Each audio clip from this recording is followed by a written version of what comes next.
to another edition of In the Spotlight with the Magic. I'm Jimmy Lillidahl, play-by-play voice of the Magicians. I'm alongside Captain Travis Brown. Travis, this is your third year with the Magi. Obviously, this is a scenery that you are used to. Yeah, it's been great. I really love it here. I love coming to the rink every day. In the past couple of years, it's just been a great rink or place to come to, and the boys have been awesome this year, and just been getting easier for me. Veteran captain. What's it like getting that honor early on in the season? It was a huge honor, and I'm just glad to help try to teach some of these younger guys and then guide them along. It's a tough season, a lot of games and a lot of practices, and obviously I've been doing it for a couple of years, and hopefully my leadership can help the team move forward onto the year. Saturday night is Travis Brown Koozie night, so if you purchase a beverage up top, you will get one of these, which is awesome. What's it like having your face on a coaster? It's pretty cool. I've never had one before, but it's just a cool thing that the Magicians do for us, and it makes just kind of fun for the players to get some different face time out there. I'm gonna put you on the spot here. Saturday night, kids in costumes are free here at Richfield Ice Arena. What are some of the costumes over the years that might remind you of your childhood? Something that maybe you wore. Man, I don't know. I went as a hockey player, obviously, a couple times. Easy. Bodybuilder. Ooh. One of those big like muscle suits. Look, that was pretty sweet. Man, I don't know what else I went as. Maybe like a firefighter or something. There you go. This weekend, it's the Kenai River Brown Bears, a team that's been struggling. They're 0-10-1. They've only scored 14 goals. A team that has struggled to compete. Does anything change for you guys moving forward this weekend? Absolutely not. We still got to bring it. We're going to play our best hockey that we can, and we just can't take a team lightly because of their record. We still got to come out and prove ourselves, and we're just going to come out and battle and compete the best we can like we've been doing the past couple weeks. We know you're a good hockey player. We saw, a lot of the people from Minnesota saw you play at Rogers. You had a very good senior campaign. Played a little bit in the USHL. Obviously, you're doing things in the NAHL now. Aside from hockey, what can Brown do for you? What can I do for you? That's I don't know. That's a tough question. I don't know. I like to bring a lot of different things to the table. If you ask the boys, I can bring it on Xbox. So that's pretty cool. I'm working, have a job with Exceed right now with the youth camp. I like doing that with the kids. Give it back to the kids, because when I was a kid, having older guys around, I thought that was pretty cool, and hopefully I can, help hone in some hockey skills. Talk about your program. Rogers was an up-and-coming association in the mid-2000s. When I was in high school, they didn't exist.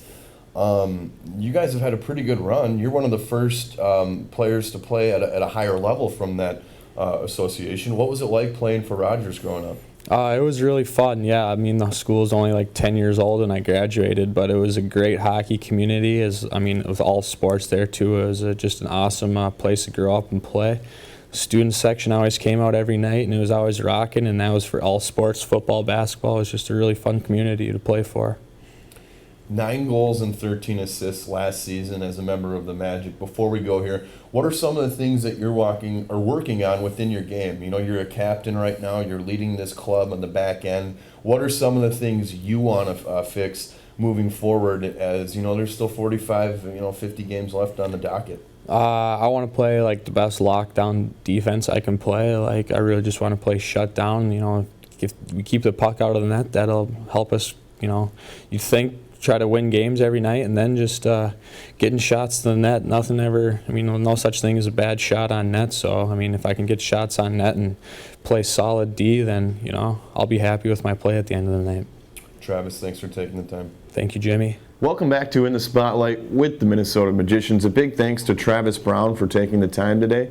It was the third time we had a chance to sit down with Travis Brown over the last 3 years, and that was a pleasure. The Magicians playing the Janesville Jets this past weekend in Janesville, and it was a split on Friday night. The Magicians fell by a final score of 4-1.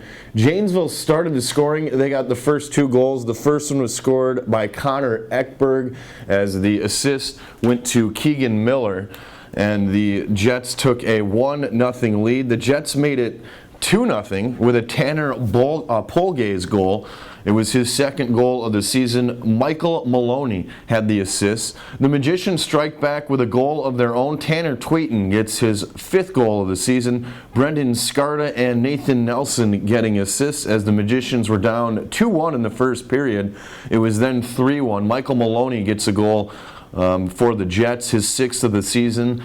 Adrian Holosinski gets the assist, as well as Blake Wareham. In the second period, there was just one goal. Peter Bates gets his 3rd of the season. Colin Munson picks up an assist, as well as Jakov Novak. There was no scoring in the third period. Janesville bests the Magicians 4-1 on Friday night. On Saturday night, the Magicians were able to bounce back with the 4-2 victory. Janesville started the scoring. Colin Felix gets his 2nd goal of the season. Jack Gates and Colin Munson get the assist. Minnesota strikes back with a goal of their own. The newcomer from last weekend, Peter von Steinberg, gets his 2nd goal of the season. Brendan Scarta and Tanner Tweeten get the assists. It was 1-1 after 1 period of play. The Magicians took over in the second. Mitch Slattery scores 3 minutes into the period. Cam Buell and Will Hammer get the assist. That was a power play goal. Then Cam Buell adds his 4th of the season. Noah Wilson had the lone assist as the Magicians led 3-1 after 2 frames of action. Michael Maloney scores for the Jets early on in the third. Blake Wareham and Chris Dodaro get the assists. The Magicians strike back with their 4th goal to close this one out. Brendan Scarta gets the goal. Nikita Kozyrev and Mitch Slattery get the assists as the Magicians best the Janesville Jets 4-2 on Saturday night and finish the weekend with a split against the Janesville Jets. Welcome back to In the Spotlight with the Magic. A big thanks to Travis Brown for sitting down with us. The Magicians playing on Friday and Saturday here at Richfield Ice Arena. On Friday night, it's $3 Lazy Loon on tap. If you're into the craft brews, you got to check this one out. Really, really good stuff. Lazy Loon out west. Again, $3 taps on Friday night. On Saturday night, it's kind of like a Halloween night. The kids in costumes are going to get in free. So make sure you dress up and get involved in that. Again, that's on Saturday night. As well as the Travis Brown koozie, a coaster, sorry, not a koozie, a coaster, even better, a coaster. We talked about that a little bit. If you purchase a beverage up top, you will receive one of these coasters. So, this week's alumni update. Will Johnson, 4 games played with the Wisconsin Badgers. He's got 2 goals already. As Will Johnson played with the Magicians during the expansion season. That was about 3.5 years ago, as Will Johnson was one of the first players originally tendered by the Minnesota Magicians as he played major midget hockey with the California Titans. So Will Johnson at Wisconsin playing at the Division I level. This week's alumni update. Youth hockey teams have finally been picked. And we have youth hockey discounts, so you can give us a call at the office here if you're interested in that. Send us an email, log on to the site. It's very easy to get at us. The youth hockey discounts are real good discounts, as players can get in for half off tickets. Again, the Magicians play the Kenai River Brown Bears this weekend. I think I said the Jets earlier. It's the Kenai River Brown Bears this weekend on Friday and Saturday. That's going to do it for another edition of In the Spotlight. So long, everybody.